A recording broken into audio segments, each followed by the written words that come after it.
Good afternoon বন্ধুরা, আমি রান্না নিয়ে চলে এসেছি। আজকে আমার অনেকটাই রান্না হয়ে গেছে। আজকে আমি কি কি বানালাম আগে তোমাদের দেখিয়ে নিই। এই দেখো, আজকে বানিয়েছি এই লাল শাক পোস্ত দিয়ে।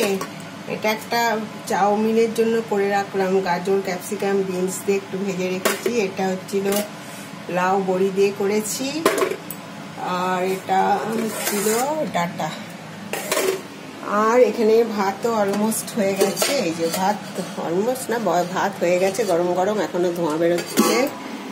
আর এখানে করেছি বাটা মাছের ঝাল। এই দেখো, বাটা মাছের ঝাল বানানো হয়ে গেছে। এইবার স্পেশাল যেটা করব সেটা হচ্ছে আমার জন্য এই যে কাঁচা মাছগুলো আছে, এই যে কাঁচা মাছটা বানাবো। এটা তোমাদের সঙ্গে আমি দেখাচ্ছি কিভাবে করছি। এর মধ্যে একটু এই দেখো, একটু লঙ্কার গুঁড়ো নিলাম, অল্প একটু জিরের গুঁড়ো,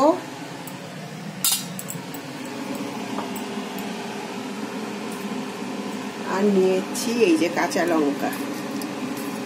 লঙ্কা নিয়েছি। এগুলো এবার ভালো করে, মাছটা নুন হলুদ দিয়ে মাখিয়ে রেখেছিলাম, এবার এটাকে ভালো করে একটু মাখিয়ে নিলাম।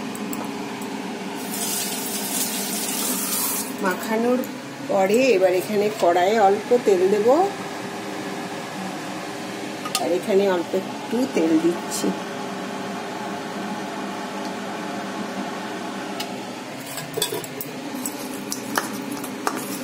এই যে ভালো করে মেখে মাখা হয়ে গেছে ভালো করে।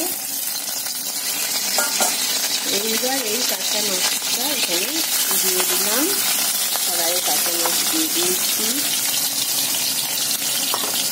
মাছটা একটু তেল হয়, কিন্তু খেতে খুব টেস্টি।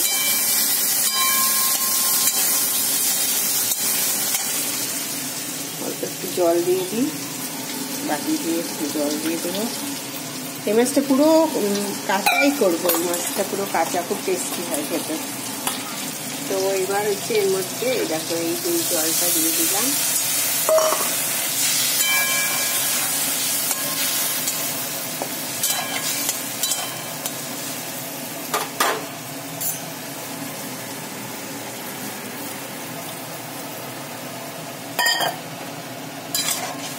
এই মাছটা এই যে কাঁচা রান্না করব।